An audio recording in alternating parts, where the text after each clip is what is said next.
प्यारे बच्चों नमस्कार।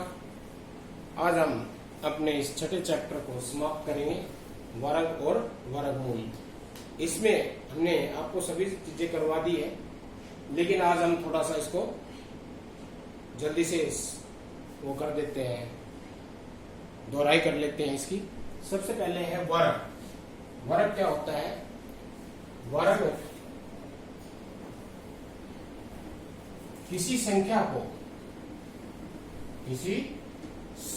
को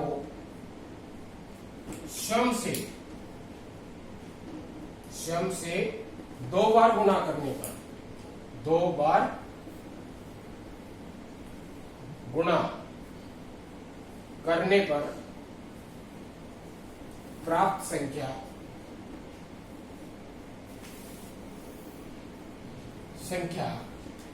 वर्ग संख्या होती है।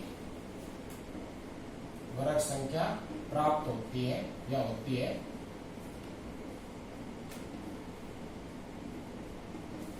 तो वर्ग क्या है?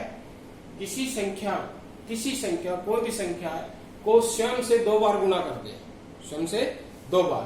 जैसे अगर हमने 16 है, 16 का वर्ग, तो 16 का मतलब 16 का वर्ग का मतलब है पावर 2। वर्ग का मतलब क्या है? पावर 2। तो इसका अर्थ क्या है? 16 गुणा 16, यानी कि स्वयं को दो बार गुणा कर दे। स्वयं को कितने बार गुणा कर दे? दो बार। तो 16 को 16 से गुणा कर दे, तो जो गुणनफल आएगा वह इसका क्या कहलाएगा? वर्ग, यानी कि 256। 256 है इस संख्या का वर्ग है, इसका 16 का। तो वर्ग क्या है? किसी संख्या को स्वयं से दो बार गुणा करने पर जो गुणनफल प्राप्त होता है, गुणा करने पर जो प्राप्त होगा, वह प्राप्त संख्या उस वर्ग संख्या की क्या कहलाएगी? वर्ग कहलाएगी। उसके बाद है कि हम संख्या का वर्ग कैसे ज्ञात करते हैं। अभी मैंने बताया कि किसी संख्या को स्वयं से दो बार गुणा करने पर प्राप्त संख्या वर्ग संख्या कहलाती है, या प्राप्त संख्या वर्ग संख्या होती है। अब अभी मैंने बताया था, एक उदाहरण दिया था 16 का, तो 16 का वर्ग था 16 गुणा 16, 256।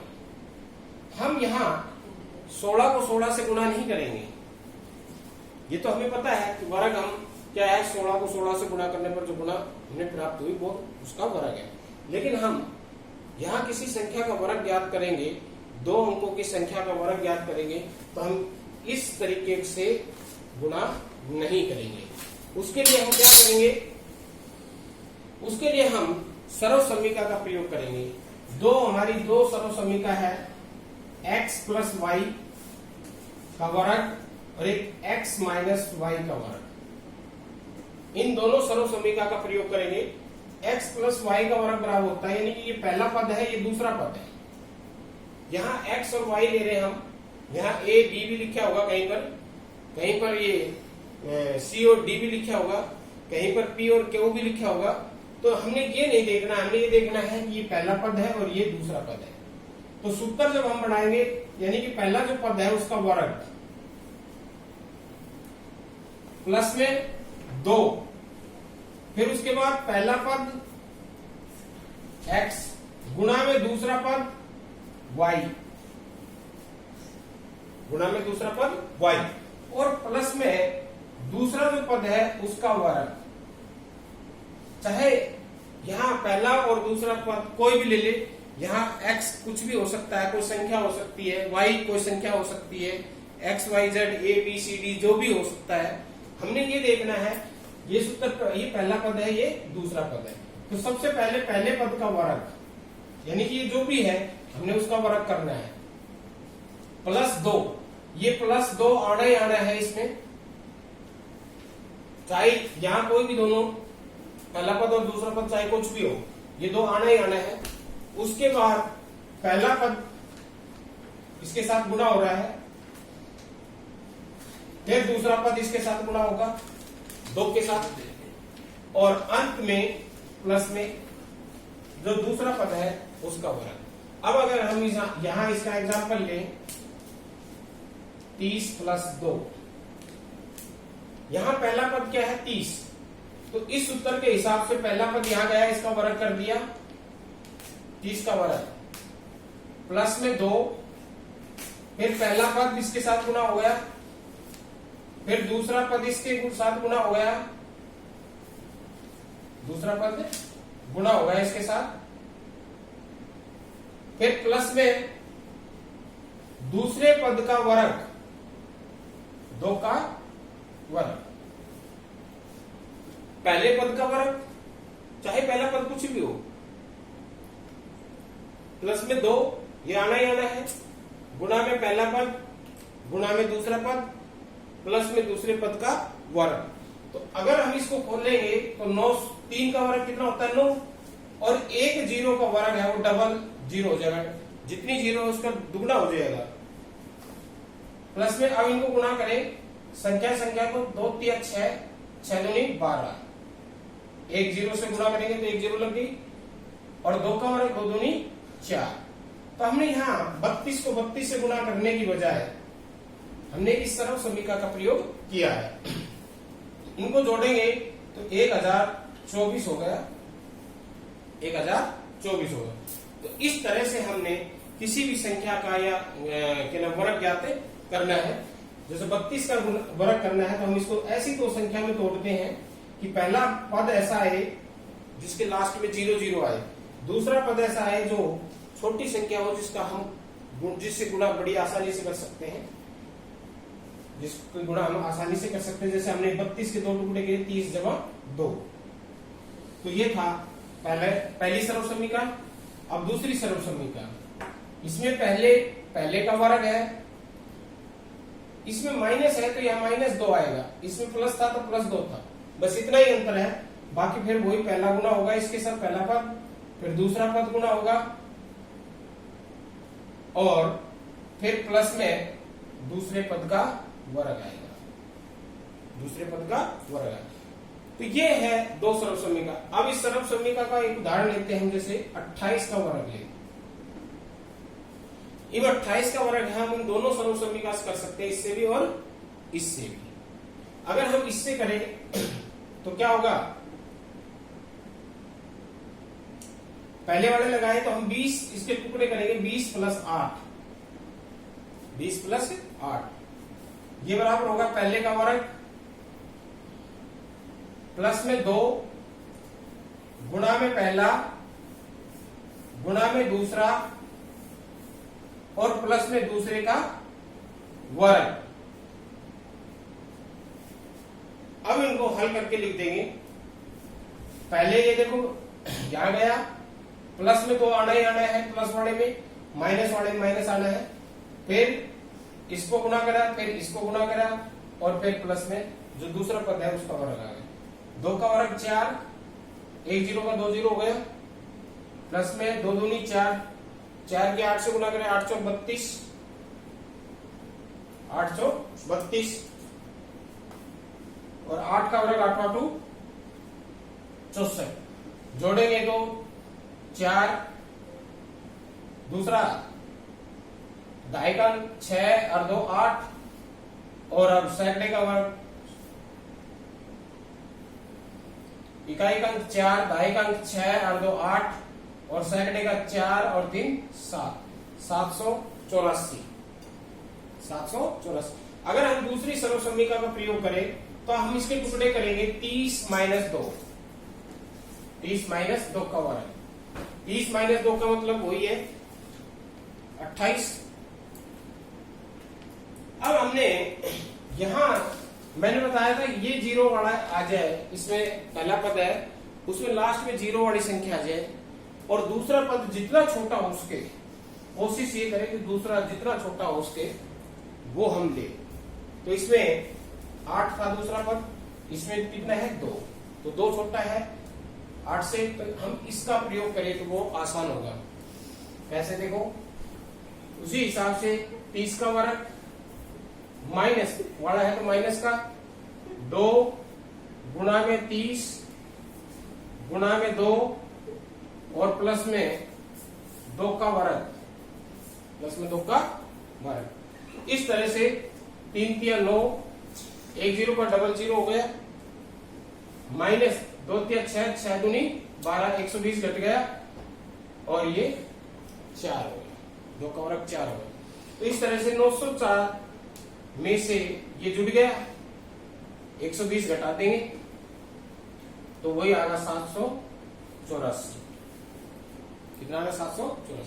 तो इस तरह से हम किसी संख्या का वर्ग ज्ञात कर सकते हैं सरल समीकरण का प्रयोग करके।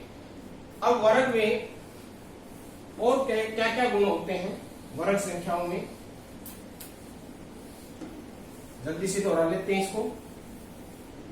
पहला है गुण कि इकाई का अंक पूर्ण वर्ग संख्या में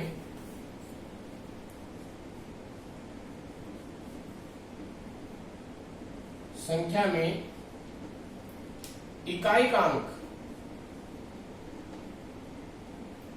कभी भी 2, 3, 7 और 8 नहीं हो सकता।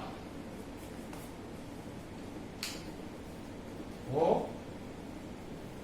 सकता इस तरह से हम अगर किसी संख्या का इकाई का अंक 2, 3, 7 और 8 आ गया तो हम उसको देखते ही बता देंगे कि ये पूर्ण वर्ग संख्या नहीं है। जैसे किसी ने लिख दिया,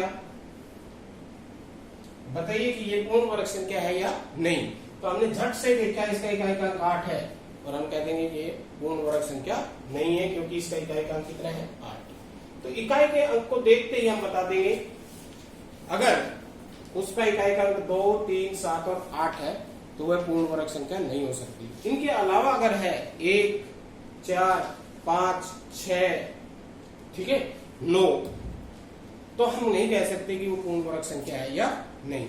लेकिन अगर ये है तो हम निश्चित रूप से कह सकते हैं कि वो पूर्ण वर्ग संख्या नहीं है।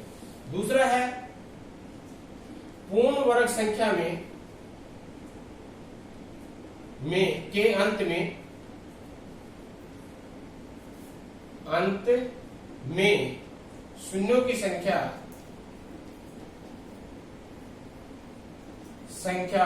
विषम नहीं हो सकती। नहीं हो सकती यानी कि किसी भी पूर्ण वर्ग संख्या के अंदर अंत में शून्यों की संख्या है वो विषम नहीं हो सकती। जैसे कि कोई कहे कि बताइए कि पूर्ण वर्ग संख्या है या नहीं, हम कह देंगे झटगणी सी कि नहीं, क्योंकि इसमें अंत में शून्यों की संख्या कितनी है? 3, विषम है। तो जिसमें अंत में शून्यों की संख्या विषम है तो वह पूर्ण वर्ग संख्या नहीं हो सकती। उसके बाद तीसरा गुण होता है कि सम संख्या का वर्ग सम तथा विषम संख्या का वर्ग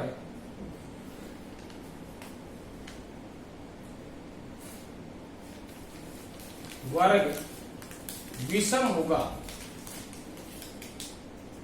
किसी भी सम संख्या का वर्ग है वो विषम नहीं हो सकता और किसी भी विषम संख्या का वर्ग है वो सम नहीं हो सकता। अगर किसी तरह से कोई संख्या दे दी हमें ये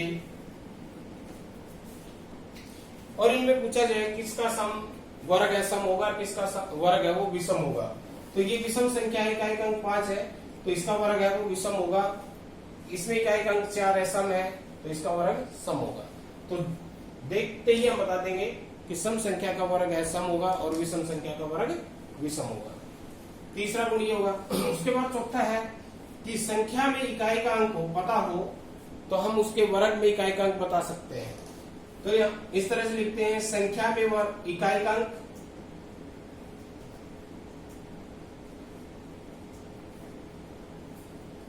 और वर्ग में इकाई का अंक।